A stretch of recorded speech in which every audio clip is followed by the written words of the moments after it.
Hello, and welcome back, travel lovers. Today, we are at the Border Patrol Museum in El Paso, Texas. Come along with us as we explore the museum.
Notice is the brush that's been pushed aside, and the tracks go out into the field.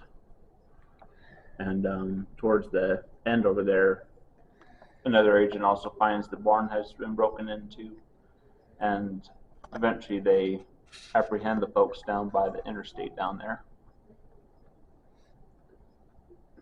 And so in this area, we also have some different seized items that have to do with something called sign cutting. And sign cutting is a term that refers to sign evidence, particularly evidence of movement and cutting interpretation. So it's whenever agents get to the scene, that's what they do for tracking and being able to piece together what happened before they got to a scene. And they can tell a lot by footprints, especially. Not only the number of folk and roughly how long ago they might have crossed over, but also there's a lot of weight on the back of the heel that would indicate that they might be carrying contraband. And we have some seized items used for drug trafficking back here, where oftentimes each of the sacks will weigh between 40 and 50 pounds whenever they're fully packed.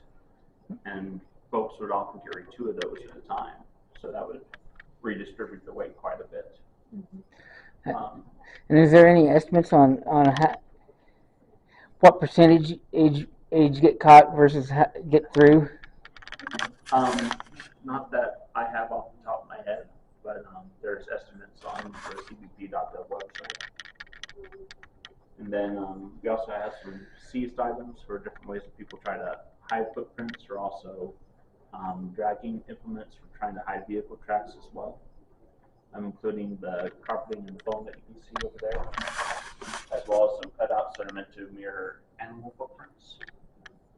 But something to mention with those that a lot of people don't quite do correctly with that. Farmers and ranchers in the area tell you that whenever, especially cattle walk, they tend to drag their feet a little bit. While with these cutouts, when people are walking with them, they make one solid footprint on the ground instead of the dragging that a natural animal would do. So these are actually pretty counterproductive because they tell somebody right away that somebody doesn't want to be followed. And then we also have down here information on uniforms using Border Patrol. And something to mention right away is that Border Patrol is not just on the southern border with Mexico, it's also used on the northern border with Canada. And there's agents out in the Caribbean as well. So different areas are going to have different requirements for being able to keep agents safe from the elements. Down in the southwest, you'll see lighter weight fabrics that are also tough enough to stand up to the brush. While on the northern border, historically, you've had use of these heavier jackets and different kinds of headwear as well. And kind of part of the reasoning for that is just because of the different elements that they have to deal with. Right. So, like in parts of Arizona, there are stations that during the summertime regularly get temperatures in the 1 teens and occasionally the 120s. While on the northern border, there are stations like International Falls, Minnesota, where the temperature regularly gets to negative 30 degrees and on occasion even down to negative 55 degrees. And coming down here, we can see a border marker like what they have on the northern border. There are over 4,000 of these that go all the way from Maine to Washington up north. And usually we have a Canadian Mountie right here as well. He's under repair, but you can see some photographs there. The Border Patrol uniform was partially inspired by the Canadian Mountie uniform, as well as the Detroit State Police and the Pennsylvania Constabulary. When Border Patrol was initially founded in 1924, a lot of traditions kind of followed from the northern end, because there were some eras in early Border Patrol history that you had 3 times as many agents on the northern border than the southern border, particularly during Prohibition time. And the Royal Canadian Mounted Police are still considered a brother unit to the Border Patrol, and they work a lot with training and cross-border missions, as well as Border Patrol also works with the Mexican authorities as well. It's sad that people broke the rule and caused that mannequin to have to be repaired. I'm afraid so, but we're in the process of getting that fixed. And then for the southern border, of course, half the border is the Rio Grande River, and then there are also markers that are set up going from Santa Teresa out westward, especially in areas that don't have walling or fencing currently. Will have the border markers. It looks similar to the ones seen over at Chamizal. Yes. Right. Yes, quite similar. And then back here we have information on transportation checkpoints.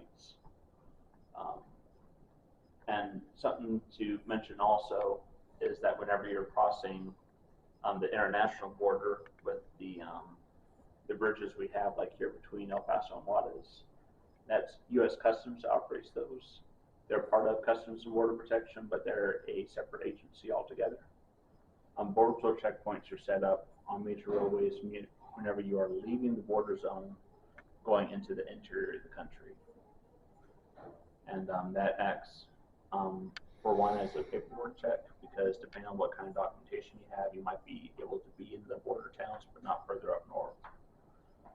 So, for example, my wife is a permanent resident alien from Chihuahua, Mexico. And as a permanent resident, she can travel freely across the country with her documents, with her green card. But my sister-in-law, when she comes to visit, she has a visitor's visa, and she has to get an I-94 anytime that she wants to go further up north than just the border towns. And it actually works similarly in reverse going down south, where as a U.S. citizen, you can go to Juarez or Tijuana or Nuevo Laredo with your U.S. passport, but to go past the military checkpoints that they have set up at around the 75 to 100 kilometer mark in Mexico, you have to get a Permiso visitor's visa, which I have to do every time I go down to see my in-laws. So both countries treat the border zone a little differently than the main parts of their countries, partially because of our economic and cultural links that we have with our sister cities. But another thing to mention with these checkpoints is that the U.S. Border Patrol catches more illegal narcotics than any other government agency, even surpassing the DEA. And a big part of that is checkpoint operations. It catches a lot of stuff, as well as having information, having equipment used for counterterrorism efforts, and also in Texas and other areas, they're connected to the Silver Alert and Amber Alert systems as well, checking license plates for that. Yeah, last time we went to Juarez, and we walked across, and we were standing in line waiting to come back, seeing a couple people in handcuffs being walked from the car lanes over. It's like, What was that? Drugs or what? Most likely. Most likely, yeah. But Especially a lot of the drug trafficking operations will have runners, and sometimes they'll purposely send somebody to get caught, hoping that they then don't have the resources or the ability to check for bigger loads that are behind them. Mm-hmm.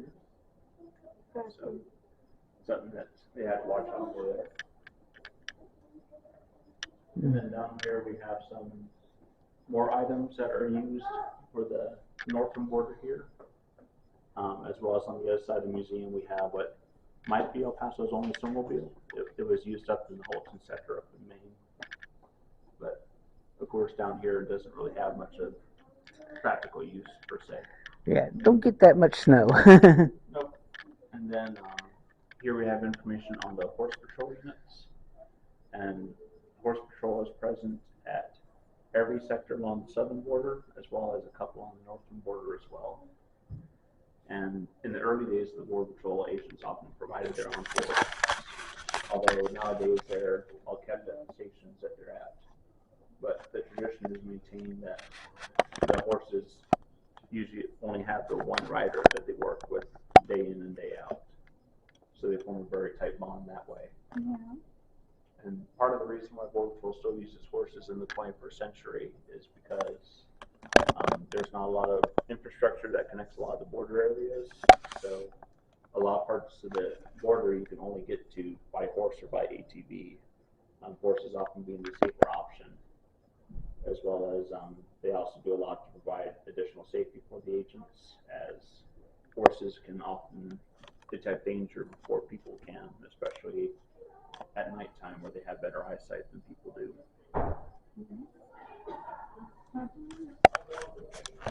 And then here we have information on the Border Patrol Academy. This is where all agents have to go to receive their training before they go to their first duty station. And these flags that we have up here on the ceiling, these are different sessions that have graduated from the academy over the years. And here with the academy, you can see from the photographs that they have their physical training, firearms training, stuff to do with driving and pursuits training as well, and basic operations, as well as they have their law courses, their Spanish courses, because all agents typically start their career on the southern border and then go up north later in their career. And writing courses as well for correspondence between the stations, the sectors, and headquarters in DC. Those on the northern and would probably have to learn French too, wouldn't they? Yep. For for a while. For that certain area of Quebec Canada. and Yeah. New Brunswick, yes. For a while, there were French courses that were taught in some of the different sectors, so we actually have some old French textbooks.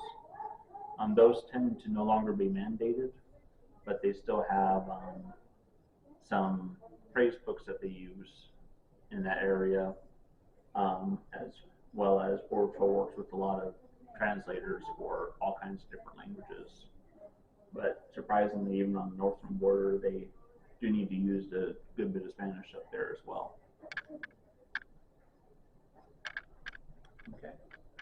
And usually the youngest you can join the academy is the age of 18, but typically most folks either have experience with another law enforcement agency.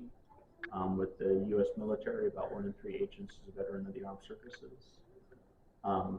Another form of policing, city police, state police, that kind of thing, or they have a criminal justice background otherwise.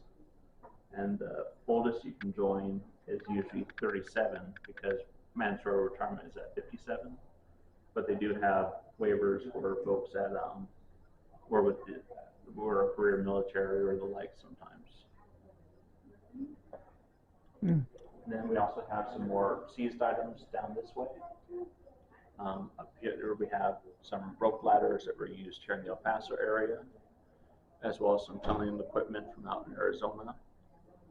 And then with the seized vehicles right here, we have a Cuban refugee boat right here from out in Florida, as well as a smuggler's boat used for ferrying people across the Rio Grande River.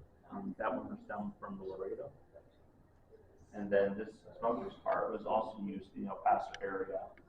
And this was under the Bridge of the Americas that they were using to traffic drugs under the bridge back and forth.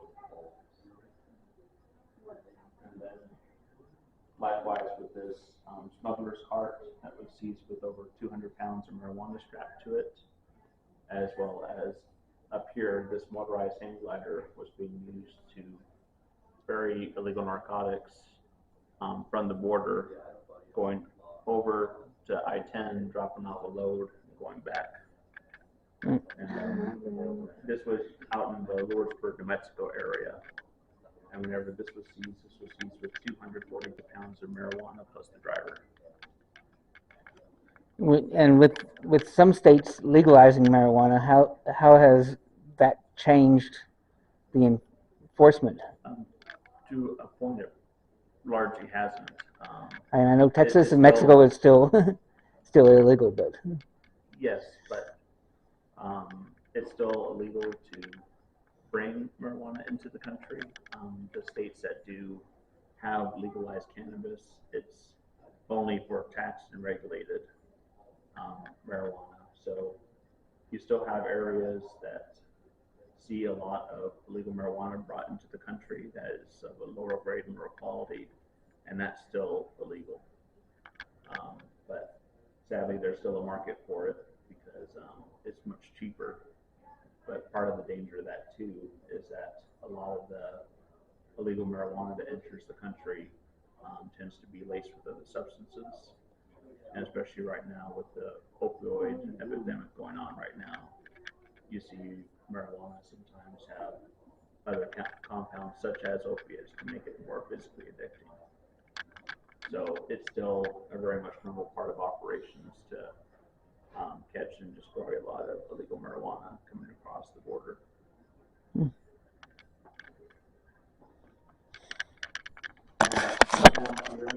Blimps that also have radar equipment on them. And then we also have over here items used for communications out in the field. The old car phones and radios, as well as technology used for being able to communicate with agents up in the helicopters and vice versa. And also these portable walkie-talkies that were very commonplace. Because even just 15 years ago, a lot of the desert Southwest had areas that didn't have good cell phone reception. So even in very modern times, in areas like Skeleton Canyon, that kind of thing, folks would have to use the walkie-talkies to be able to communicate out in the field. Skeleton Canyon, where's that at? It's over in Arizona. It's over. It's near the New Mexico-Arizona border, and that was and still very much is a big trafficking area. And then we also have over here Rad, who was the first robotic agent within the board. Oh, okay. Rad would go to the classrooms and talk to the kids about the dangers of illicit narcotics, as well as what Border Patrol and other law enforcement do. And you can see some photos up there in the corner. He's actually named by students in the area, Rad, Robot Against Drugs. And then there's also a photo of him from whenever he went out to Washington, D.C. and met with the Attorney General at the time. And Rad is now retired to the museum. And that's his certificate of retirement right there, signed by the El Paso Sector Chief from that time. And there's been a couple of successors over the years, but this is still the original Rad. That's awesome. Down this structure, you can see some more pictures of large narcotic or drug seizures here. And these are those burlap sacks I was talking about earlier that, when fully packed, would often weigh between 40 and 50 pounds each. Different ways people try to hide large amounts of product. Yeah. And then down this direction is where we have a map of the different sectors of the U.S. Border Patrol.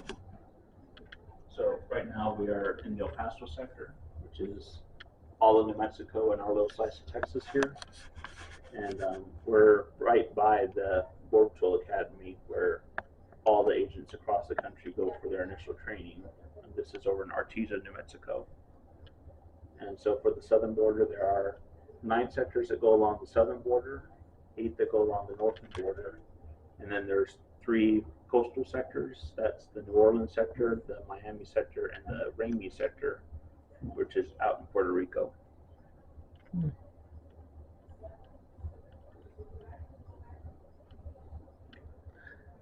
So Kansas and Missouri are part of the Grand Forks sector. Yes. And there aren't stations that are that far south from the Canadian border, although they're still part of that area of responsibility is what it's called.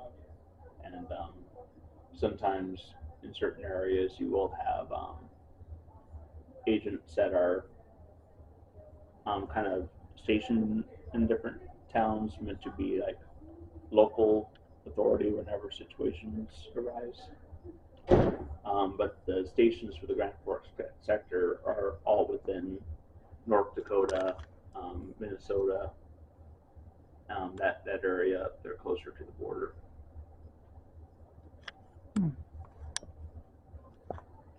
Okay.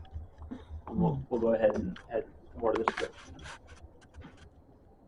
And here we also have information on the bike patrol. This is used in city areas where it can be hard to get around by vehicle because of the traffic.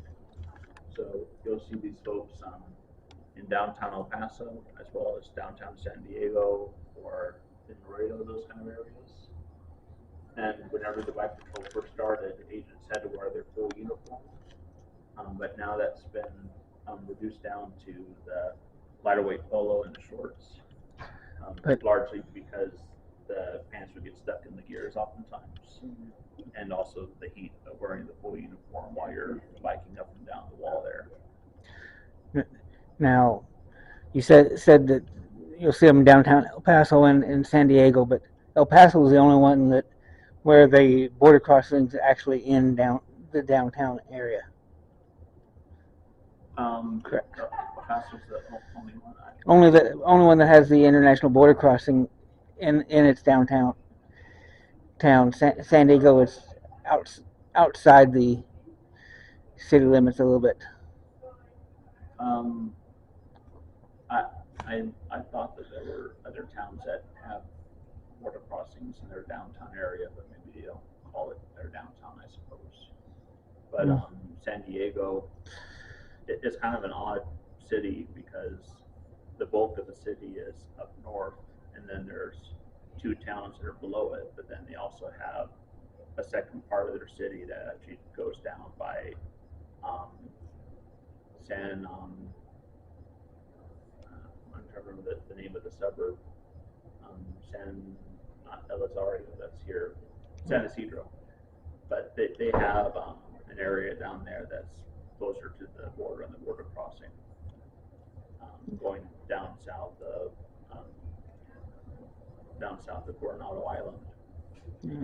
Years ago, I was in San Diego and took the bus that went across the border to the shopping area there in Tijuana, and then now I guess that shopping area is closed, and that's like the central area for the for the drug wars and stuff going on down there. Most likely to a point. There's a lot of operations that go through that area with the Sinaloa cartel, which is a state a little further south, but they have operations throughout that northern part of Mexico. I remember, I went through the little. I don't know that it's actually was it actually a mall, but I went through the shopping area, went out to the sidewalk and started seeing people open up their trench coats. It's like, want to buy a watch?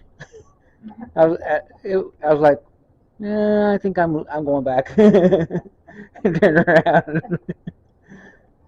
didn't walk very much further. And then coming down over this way, we have some information on the Border Patrol Canine program. And the original canine program started with just 4 Belgian Malinois. You had Benno, Barco, Rocky, and Duco. And Rocky was particularly famous because during his 7-year career, he got $75 million worth of legal narcotics in 1990s time. And that's a record that's been surpassed in the hundreds of millions in recent years, which is why the motto for the program is the nose knows. And Yes. and Border Patrol Canine Operations, being a part of CBP Canine Operations, is the largest police canine program in the country. And the Border Patrol canines are actually all trained here in El Paso now, as well as the handlers. While the customs dogs are trained out in Virginia, and the agriculture dogs are also part of the program. The smaller dogs, like the drug sucking beagles that you'll see, those are trained out in Georgia typically. Well, I wonder if Rocky had any brothers or sisters, because if any of his offspring would probably be really good. Yep. Well, and there is a breeding program that's maintained with that as well. And something else to note with the canines is that they all only have the one single handler that they go to and from work with every day. So they're not only working dogs, they're also family dogs. And usually after about 7 years, they'll retire and they'll typically stay with their same host family. And for the Border Patrol Canine Academy, usually the training that starts whenever they're pups, that lasts between 7 and 14 months typically.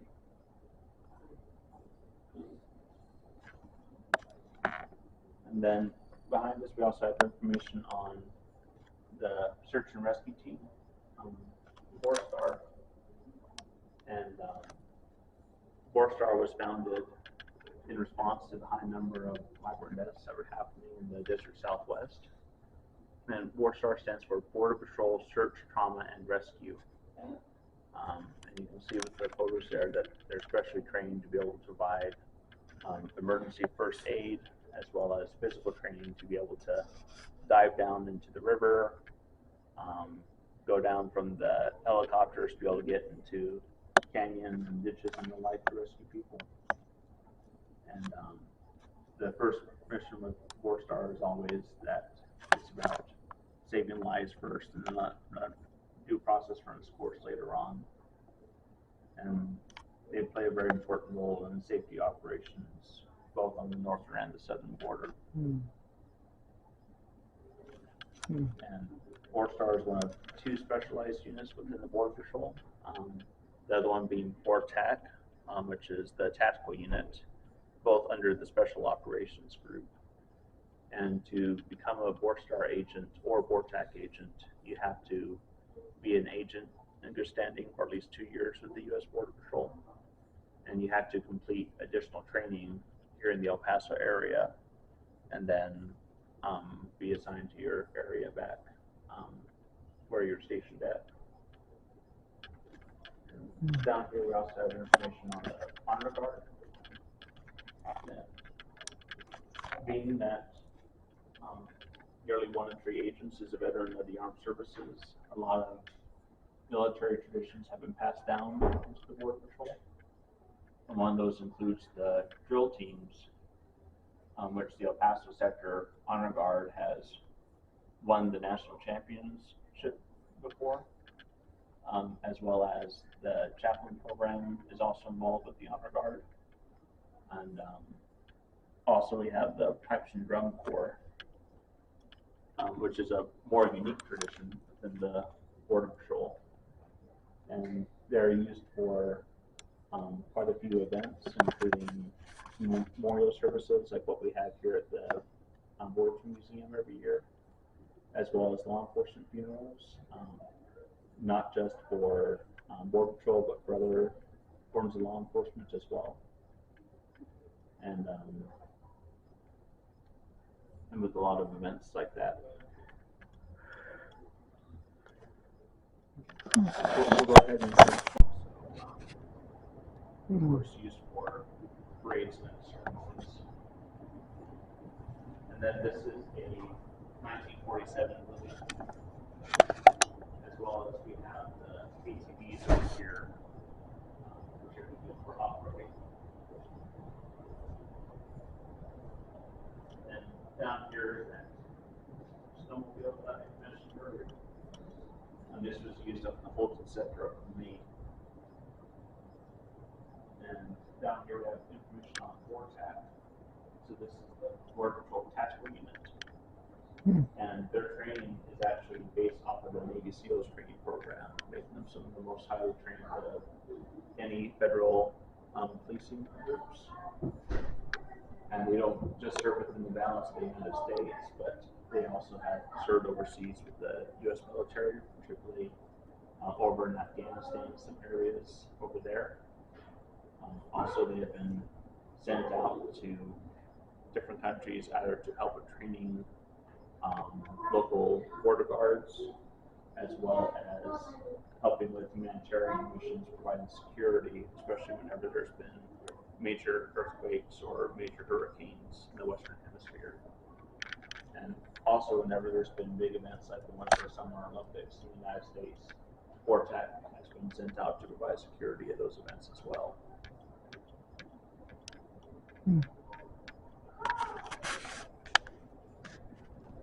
Boeing was a technically more difficult aircraft to manage than what a lot of the U.S. military had. And then up here we also have a Super Cub.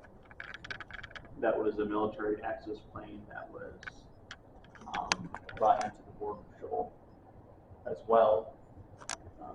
This one, of course, used more for surveillance, while the helicopter was better to be used for missions. Careful there. And then back here we have the weapons display as well.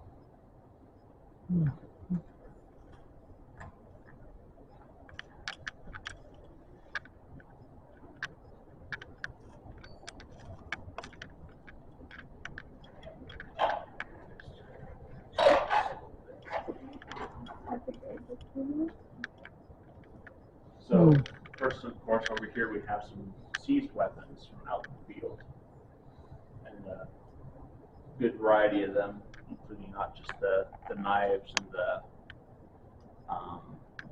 machetes down there, but also brass knuckles, sheep shears that were being used for cutting wire fencing, shuriken and the like, and then some seized firearms down here, again with a good variety of them, including ones that have the silencers on them, as well as one of those that was actually homemade, and a variety of different sizes in there.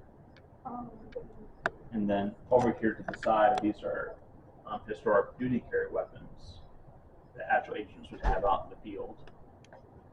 And one of the ones that's more common that you would see now is, of course, the Glock 47, which was actually special design for the U.S. Border Patrol and their needs, and until very recently was actually exclusive to agents that were within Customs and Border Protection.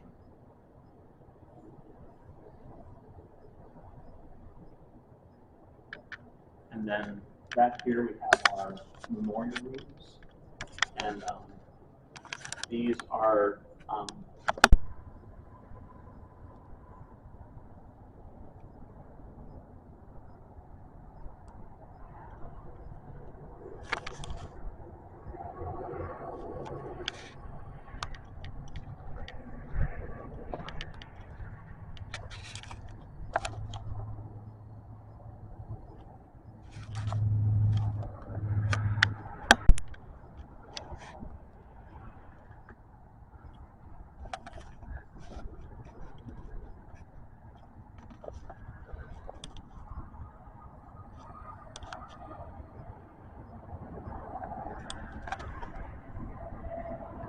This vehicle is dedicated to the men and women of the United States Border Patrol. They have held the line since 1924. Honor First, vehicle donated by San Diego Sector. In memory of Cliff Johnson, U.S. Border Patrol, Fleet Manager, San Diego Sector, March 20th, 1978 to May 31st, 2013.